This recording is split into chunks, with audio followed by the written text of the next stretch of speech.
রাতের সুন্নত আমল কি কি? অনেক বর বউ বাসর ঘরে 2 রাকাত নামাজ আদায় করেন, বউ বরকে দুধ খাওয়ান, এরকম নানা প্রচলন আছে। কোরআন সুন্নাহ মোতাবেক আমল কি? আমি শীঘ্রই বিয়ে করতে যাচ্ছি, আমার জন্য কল্যাণে দোয়া করবেন। প্রশ্নকর্তা যে হন না কেন, আপনার জন্য আমরা দোয়া করি। আল্লাহ তাআলা আপনাকে দাম্পত্য জীবনের সুখ এবং প্রশান্তি দান করুন এবং আল্লাহর বাধ্যগত এবং অনুগত থেকে দাম্পত্য জীবনে উভয় মিলেমিশে চলার তৌফিক আল্লাহ আপনাদেরকে দান করুন।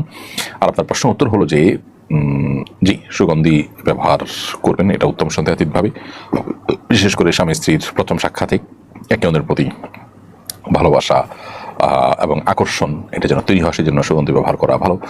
আবার একই সাথে স্ত্রীর মাথার অগ্রভাগে হাত রেখে একটা দোয়া পড়ো, আল্লাহুম্মা ইন্নী আসআলুকা খায়রাহা ওয়া খায়রা মা ফিহা ওয়া আউযু বিকা মিন শাররিহা ওয়া শাররি মা ফিহা। আল্লাহ, আমার স্ত্রীর মধ্যে যত কল্যাণ আছে, যাবতীয় কল্যাণ, এটা আপনার কাছে আমি চাই, আর কোনো অকল্যাণ থাকলে সেটা থেকে আমি পানাহ চাই, তার ক্ষতি থেকে আমি মুক্তি চাই।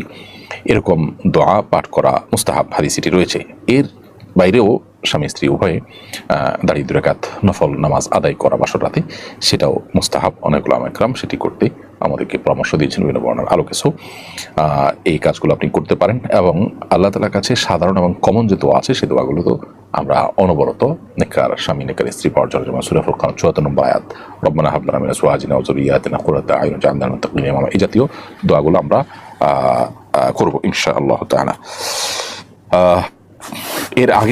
এরপরে প্রশ্ন করেছেন হাফেজ কারি জুবায়ের। আপনি লিখেছেন, দ্বিতীয় বিয়ের কনের সঙ্গে বিয়ের সময় এই মর্মে চুক্তি হয় যে বর বউয়ের কোনো আর্থিক দায় দায়িত্ব পালন করবে না।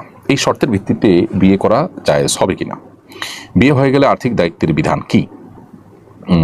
এই টাইপের বিয়েকে এখন আরব বিশ্বগুলোতে বিশেষ করে যাওয়া যে মিসিয়ার তারা বলে, বা মিসিয়ার বিয়ে হিসাবে তারা খায়া দেয়। যদি কোনো স্ত্রী নিজে থেকে বলে দেন যে আমি আমার যে ভরণ পোষণের ব্যাপার আছে সেটা থেকে আমি আমার স্বামীকে দায়মুক্ত করে দিলাম, স্বামীকে যদি তিনি দায়মুক্ত করে দেন তাহলে সেক্ষেত্রে এটা জায়েজ আছে, এটা নাজায়েজ কোনো বিষয় নয়।